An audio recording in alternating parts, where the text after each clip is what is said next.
डपा। डर गए डर गए डर गए। आपने भी बचपन में ऐसे बहुत सा खेला होगा आपने। पर क्या पता है कि हमारे जज भी डरते हैं। मुंबई हाई कोर्ट के अंदर एक अदालत के अंदर एक व्यक्ति ने ऑडियो रिकॉर्डिंग कर ली, सुनवाई की, जिसके अंदर वो खुद पेश हो रहा था। वो उसी का मुकदमा था। किसी कोर्ट एम्प्लॉय ने उसे कैच कर लिया, पकड़ लिया, तो जज साहब ने उसके ऊपर उसका फ़ोन जब्त कर लिया और 1 लाख रुपए का फाइन उसके ऊपर कर दिया। ऐसा क्या डर था उनके अंदर? क्या वो न्याय नहीं कर रहे थे? क्या कर रहे थे वो? नमस्कार, मैं दिल्ली से गुलशन पहुंचा। जैसा कि आप जानते हैं कि देश की सभी अदालतों के अंदर हमारी कोशिश हो रही है कि ऑडियो वीडियो रिकॉर्डिंग होनी चाहिए। तो ये उसी से संबंधित खबर थी, तो मैंने सोचा कि इस पर आपसे बात करके देखते हैं। तो मुंबई हाई कोर्ट में हेयरिंग का रिकॉर्ड करना एक युवक को भारी पड़ गया। इस वजह से युवक को 1 लाख रुपए का जुर्माना भरना पड़ेगा। मुंबई हाई कोर्ट द्वारा बीते गुरुवार को यह एक्शन लिया गया। एक सुनवाई के दौरान कोर्ट में चल रहे प्रॉपर्टी डिस्प्यूट के मामले में साजिद पटेल नाम के व्यक्ति को कोर्ट प्रोसीडिंग के दौरान ऑडियो रिकॉर्डिंग करते हुए पकड़ा गया। कोर्ट में पकड़े गए शख्स के ऊपर 1 लाख रुपए का जुर्माना लगाया गया। न्यायमूर्ति एएस गडकरी और न्यायमूर्ति कमल खत्ता की पीठ एक प्रॉपर्टी डिस्प्यूट मामले की सुनवाई कर रही थी, जिस दौरान कोर्ट के स्टाफ ने साजिद पटेल को सुनवाई के दौरान ऑडियो रिकॉर्ड करते हुए पकड़ा।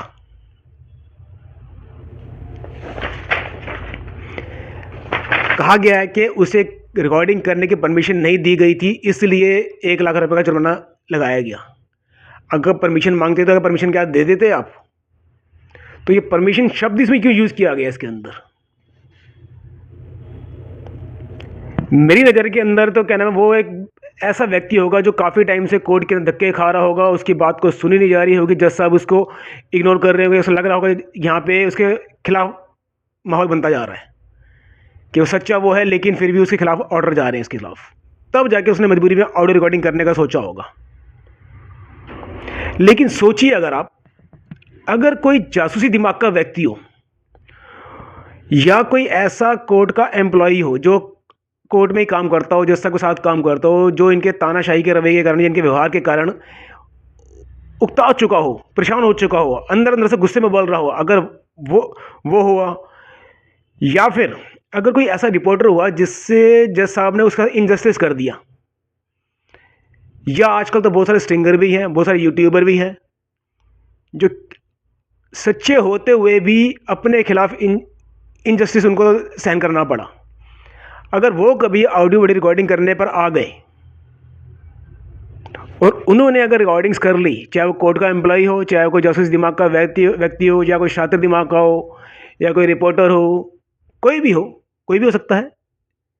रोज के 5 करोड़, इस देश में 5 करोड़ मुकदमे चल रहे हैं, रोज के हज़ारों लाखों हियरिंग होती हैं, जस्टिस इनजस्टिस होता रहता है इसके अंदर, तो कोई भी हो सकता है, दिमाग हो सकता है। अगर उसने रिकॉर्डिंग करनी शुरू कर दी और डेटा इकट्ठा कर लिया, 10, 20, 50, 100 हियरिंग का या 100 दिनों का कर लिया, तब क्या होगा?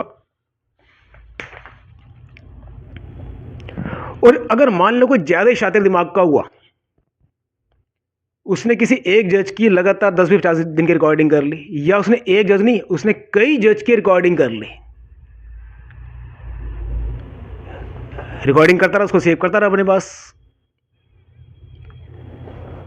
और अगर उसने जज को वो रिकॉर्डिंग्स को उसने क्या नाम है सोशल मीडिया पे अपलोड कर दिया, तो जाहिर सी बात है उसको सज़ा मिलेगी, पनिश करेगी। लेकिन इतनी बड़ी दुनिया है, हर तरह की सोच है। कहते हैं कि गलत काम करने वाले पुलिस वालों से एक कदम आगे चलते हैं। अब ये काम गलत है, सही है, ये तो एक अलग चैप्टर है, लेकिन जो ऐसा काम करेगा वो पता नहीं क्या क्या सोचेगा।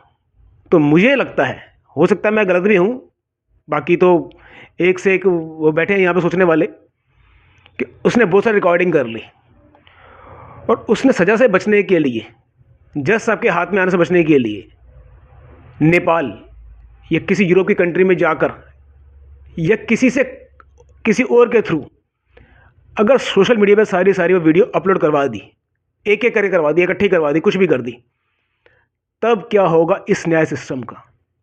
तब उसे कैसे पनिश करोगे और तब उन वीडियो को कैसे जनता से बचाओगे आप? मेरे को याद है ओबराय होटल का एक स्ट्रिंग हुआ था, जहाँ पे जज साहब किसी केस की बारे में कोर्ट के होटल के अंदर डिस्कस कर रहे थे और कुछ फेवर लेने की बात भी हुई थी। जितना मेरे को याद आ रहा है, शायद इस बात को 8-10 साल हो गए। वो एक वीडियो थी, उसको तो हटवा दिया, शायद वो वीडियो हमारे देसी यूट्यूब पे गई होगी, उसको हटवा दिया। लेकिन अगर मान लीजिए रोज पे रोज एक आध वीडियो आ रही हो और अलग अलग उससे आ रही हो अलग अलग देश से आ रही हो, सोशल मीडिया बड़े बड़े हैकर बैठे हैं आजकल, तो तब supreme court, high court, district court क्या करेंगी? एक बड़ी अजीब सी क्या नाम है सिचुएशन बन जाएगी उस टाइम, ना उगलते बनेगा ना निकलते बनेगा। हालांकि न्यायपालिका के अंदर एक से एक जज बैठे हैं, इंटेलेक्चुअल लोग बैठे हैं, पता नहीं कितनी कितनी डिग्री लेके बैठे हैं। मैं एक 10th क्लास पास सिर्फ आदमी, मुझसे इस बारे में क्या मैं राय दे सकता हूँ आपको मैं? लेकिन फिर भी मेरा ये विचार है कि इस सबसे बचने का सबसे आसान तरीका एक ही है, सिर्फ एक तरीका है कि इन्हें खुद ही अपने कोर्ट्स के अंदर की सुनवाई की ऑडियो वीडियो रिकॉर्डिंग की परमिशन दे देनी चाहिए और खुद ही बोलना चाहिए कि लो जी, हम रिकॉर्डिंग कर रहे हैं, पेन ड्राइव लगाओ, इसमें डाटा भर के ले जाओ। तो कोई क्यों स्टिंग करेगा? इससे आसान तरीका नहीं हो सकता। जब आप कहते हैं कि ओपन कोर्ट्स है तो रिकॉर्डिंग करने में क्या बुराई है, तो क्यों किसी को स्ट्रिंग करने का मौका देते हो? क्यों किसी को रिकॉर्डिंग करने का मौका देते हो? आप पढ़े लिखे हैं, दुनिया का फैसला करते हैं, न्याय अन्याय की समझ रखते हैं, शातिर में से उसमें से चोर को पहचान जाते हैं। अब इतने बुद्धिजीवी हैं तो इतनी छोटी सी बात क्यों नहीं कर लेते आप? क्यों नहीं इसका सोल्यूशन निकाल लेते आप? आज एक ऑडियो पकड़ा गया पर हो सकता है उस व्यक्ति ने और भी ऑडियो पहले कर रखी हो, या कोई और कर लेगा। कब तक कितनों को रोक लोगे आप? इतने सारी कोर्ट एम्प्लॉयज की खबर आती रहती है उसके अंदर कि आज जज के कारण सुसाइड कर लिया, जज के कारण उसने क्या नाम है नौकरी छोड़ दी, जज के कारण उसको सस्पेंड कर दिया गया। अभी कल परसों में एक वीडियो देख रहा था मैं, पंजाब की कोई थी एक लेडीज़ की थी वो, कि मतलब जज की कोठी में काम करने भेजा, जज ने उससे कुछ मिसबिहेव किया, जब उसने ऑब्जेक्शन किया तो उसी के खिलाफ एक्शन ले लिया गया। बेचारी लेडीज़ थी वो। ऐसे कितने ही हैं जो कोर्ट एम्प्लॉयज़ हैं जो परेशान हो रहे हैं। कोर्ट एम्प्लॉयज़ के अलावा जो आम जनता पीड़ित हो रही है वो भी कब तक देखेगी? अपनी बात वो कोर्ट के अंदर कह रहे हैं लेकिन आप उसको नहीं सुन रहे, तो क्या करेगा? ऑप्शन क्या छोड़ रहे हैं उसके पास? आपने कलम चला दी, हर्ड, मैंने सुन लिया, डिसीजन कर दिया, पर क्या सुना और उसकी क्या दिखा किसको पता? इसलिए मेरा तो ये सुझाव है कि क्या नाम है, देश की सभी supreme court, high court, even then मैं कह रहा हूँ जजेस को खुद ही अपने आप लगा देंगे वहाँ पे कैमरे और वहाँ पे बैठा दे फोटोग्राफर एक कि भैया जिसको चाहिए वहाँ पे 50-100 रुपये दो, इससे पेन ड्राइव कॉपी करा के ले जाओ, आज अपनी सुनवाई की आज की आज। तुम भी खुश, हम भी खुश। आप अन्याय तो नहीं कर रहे ना? आप वहाँ बैठ के सो तो नहीं रहे ना? जब ना वहाँ बैठ के अन्याय कर रहे हैं, ना आप सो रहे हैं, ना किसी का फेवर ले रहे हैं, तो रिकॉर्डिंग कराने में हर्ज क्या जज साहब? तो ना रहेगा, ना बजेगा बांस, ना बजेगी बांसुरी, ना रहेगा बांस, ना बजेगी बांसुरी।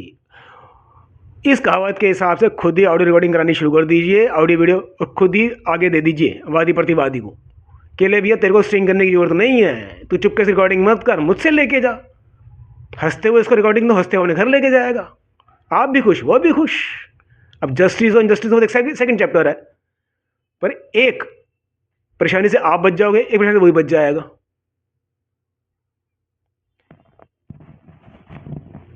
बाकी जैसे इन्होंने कहा कि इसको ऑडियो रिकॉर्डिंग की परमिशन नहीं दी गई, अखबार के अंदर ये लिख के आ रहा है, तो वही मैं कहता हूं आप लोगों से कि अपने अपने केस के अंदर एप्लीकेशन पुटअप कीजिए, परमिशन मांग लीजिए। आप ना करेंगे, हाँ करेंगे, सेकंड चैप्टर है, पर परमिशन मांगने से आपका हाथ तो ऊपर हो गया कि आप सच्चे हैं, आप खुद चाहते हैं कि आपको स्कैनिंग मोड में डाला जाए।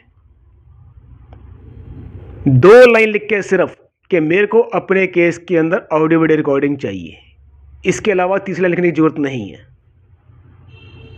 इतनी एप्लीकेशन लिख के लगा दीजिए आप। डिसमिस करने दीजिए। पहली बात तो डिसमिस करना भारी पड़ता है, करेंगे तो आप उस नेक्स्ट कोर्ट में जा सकते हो। आप इस तरह के प्रयास कीजिए, स्ट्रिंग मत कीजिए आप। स्ट्रिंग से बेकार में जैसे उनको 1 लाख रुपये जुर्माना भरना पड़ गया, फिर किसी और को भरना पड़ेगा। आप समझ रहे हैं ना मैं क्या कह रहा हूँ? स्ट्रिंग मत कीजिए आप, एप्लीकेशन पुटअप कीजिए। ऑडियो वीडियो एक सही तरीके से चलिए, आप अपने को बिल्कुल सेफ करके चलिए कि आपके ऊपर कोई दिक्कत ना आए। जुडिशरी है, पुलिस वाले हैं, वो भी तो अपने आप को सेफ करके सारे काम करते हैं ना। तो ऐसे अभी आप भी अपने आप को सेफ कीजिए। आप फिर आप रिकॉर्डिंग की डिमांड कीजिए उनसे आप कि मेरे को अपने केस के ना ऑडियो वीडियो रिकॉर्डिंग करनी है, परमिशन दी जाए नहीं क्या, या फिर मैं स्टिंग करूं। ऐसा मत कीजिएगा आप, मतलब ऐसा डिमांड कीजिए। मानेंगे? कब तक नहीं मानेंगे? 1 बार मांगिए, 2 बार मांगिए, 3 बार मांगिए, मांगेंगे वो। अगर आपको लगता है कि हमारा ये चैनल आपकी आवाज़ को ही उठा रहा है, आपके दर्द की बात ही कह रहा है, आपके मन की बात कह रहा है, तो आपसे अनुरोध है कि हमारे इस चैनल को तो सब्सक्राइब कीजिए, ज़्यादा से ज़्यादा शेयर कीजिए। और जहाँ बैठे हों, चाय की दुकान पे, होटल पे, रेस्टोरेंट पे, ऑफिस में, घर में, जुडिशियल रिफॉर्म के ऊपर चर्चा शुरू कर दीजिए। अन्ना हजारे के टाइम पे अगर ये चर्चा शुरू हुई होती तो आज मेरे को ये वीडियो बनाने की जरूरत नहीं पड़ती। नेता आते रहेंगे, जाते रहेंगे, वादे करते रहेंगे, तोड़ते रहेंगे, लेकिन अगर एक बार हमारे देश की न्याय व्यवस्था में न्याय सिस्टम सुधर गया तो पता नहीं कितने सिस्टम अपने आप सही हो जाएंगे। हेड ऑफ द फैमिली है न्याय व्यवस्था। इसको सुधार के लिए प्रयास कीजिए, कोशिश कीजिए, जो भी आपसे एफर्ट्स हो सकते हैं। रिपोर्टर हैं तो अखबार में आर्टिकल लिखिए, सोशल मीडिया पे लिखिए, अपने फेसबुक पेज पे लिखिए, रिफॉर्म के बारे में लिखिए कि पहले ये रिफॉर्म होना चाहिए। ट्रांसपेरेंसी के लिए अदालत के अंदर ऑडियो वीडियो रिकॉर्डिंग होनी चाहिए। धन्यवाद आपका।